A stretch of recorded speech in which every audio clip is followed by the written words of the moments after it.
ആശംസകൾ അർപ്പിച്ച് സംസാരിച്ച പ്രിയപ്പെട്ട ഷബീനാഥ് അവർകൾ, മണക്കാട് സുരേഷ് അവർകൾ, ശ്രീ ചവറ ജയകുമാർ സർ ഉൾപ്പെടെ വരുന്ന, ശ്രീ കമ്പര നാരായണൻ സർ ഉൾപ്പെടെ വരുന്ന പ്രിയപ്പെട്ടവരെ, SFSO ഭാരവാഹികളെ, ഒരു സംസ്ഥാന കൺവെൻഷൻ നേരത്തെ ചേച്ചി സംസാരിച്ചപ്പോൾ എല്ലാവരും ഒന്നും മസിൽ വിട്ടൊക്കെ ഇരിക്കണം കേട്ടോ. ഇത്രയും നേരം രാഷ്ട്രീയപരമായിട്ടുള്ള സംസാരമൊക്കെ കേട്ട് വളരെ ആർജവത്തോടെ അത്രയും മസിൽ പിടിച്ച് നമുക്ക് ഭയങ്കര ഫോർമലായിട്ട് സംസാരിച്ചു പോവാം. ഞാൻ നേരത്തെ പറഞ്ഞിരുന്നു നമുക്ക് ടൂറിസത്തിൻ്റെ ഒരു മീറ്റിംഗ് ഉണ്ട്. കഴിഞ്ഞ 10 വർഷങ്ങൾക്ക് ശേഷം നമ്മുടെ സർക്കാർ നടത്തുന്ന ഓണപരിപാടിയാണ്, ഓണാഘോഷമാണ്. അപ്പോൾ അതിലൊരു മീറ്റിംഗ് ഉണ്ട്. അപ്പോൾ ഞാൻ ചെറുതായിട്ടൊന്ന് അഭിവാദ്യങ്ങൾ അർപ്പിച്ച് ഞാൻ കടന്നു പോകുന്നത് ഞാൻ പറഞ്ഞിരുന്നു.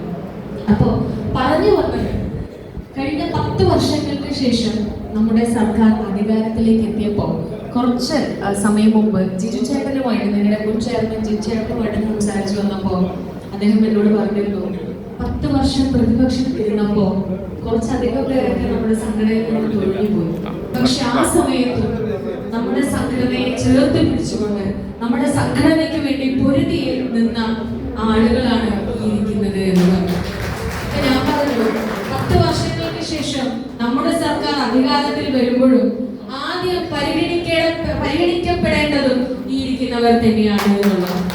ഞാനൊരു കാര്യം നിങ്ങളോട് പറയാനായി ആഗ്രഹിക്കുന്നു. ബഹുമാനീയനായ റവന്യൂ വകുപ്പ് മന്ത്രി അദ്ദേഹം നിങ്ങളൊരു ലിസ്റ്റ് കൊടുത്തപ്പോൾ തന്നെ അദ്ദേഹം അക്കമിട്ടുകൊണ്ട് അത് സംസാരിച്ചുകൊണ്ട് അദ്ദേഹം പറഞ്ഞൊരു വാക്കുണ്ട്. കഴിഞ്ഞ 2.25 മാസം കൊണ്ട് വിജയത്തിലെത്തിക്കാൻ സാധിച്ച ഒരു സർക്കാരാണ് നമുക്ക് മുമ്പിലുള്ളത്. നമുക്കറിയാം സാമ്പത്തിക പ്രതിസന്ധി അത്രയധികം ബുദ്ധിമുട്ടിലേക്ക് നമ്മുടെ സർക്കാരിനെ നയിച്ചുകൊണ്ടിരിക്കുമ്പോൾ പോലും 2.25 മാസങ്ങൾ കൊണ്ട് അത്രയധികം വിജയത്തിലേക്ക് ഈ സർക്കാരിനെ എത്തിച്ചുകൊണ്ട് നമ്മുടെ ഓരോ ഭാരവാഹികളെയും ഓരോ പ്രവർത്തകരെയും ചേർത്ത് നിർത്തിക്കൊണ്ടുപോകുന്ന ഒരു സർക്കാർ നമുക്ക് മുന്നിലുണ്ട്. അതുകൊണ്ട് നിങ്ങളുടെ ആവശ്യങ്ങളെല്ലാം ഉടനെ തന്നെ പരിഗണിക്കപ്പെടുന്നത്. ഇതിലും വലിയൊരു സന്തോഷം ഈ ഒരു സംസ്ഥാന കൺവെൻഷനിൽ നിങ്ങൾക്ക് കിട്ടാനുണ്ടോ എന്നുള്ളത് തന്നെയാണ് നമ്മൾ ആലോചിക്കേണ്ടത്.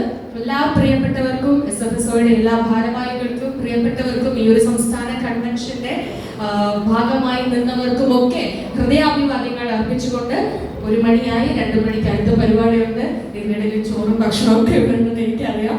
വിശന്നിരിക്കുന്ന എല്ലാ പ്രിയപ്പെട്ടവർക്കും ഹൃദയാഭിവാദ്യങ്ങൾ അർപ്പിച്ചുകൊണ്ട് ആശംസകൾ അറിയിച്ചുകൊണ്ട് ഞാൻ എൻ്റെ വാക്കുകൾ ഉപസംഹരിക്കുന്നു.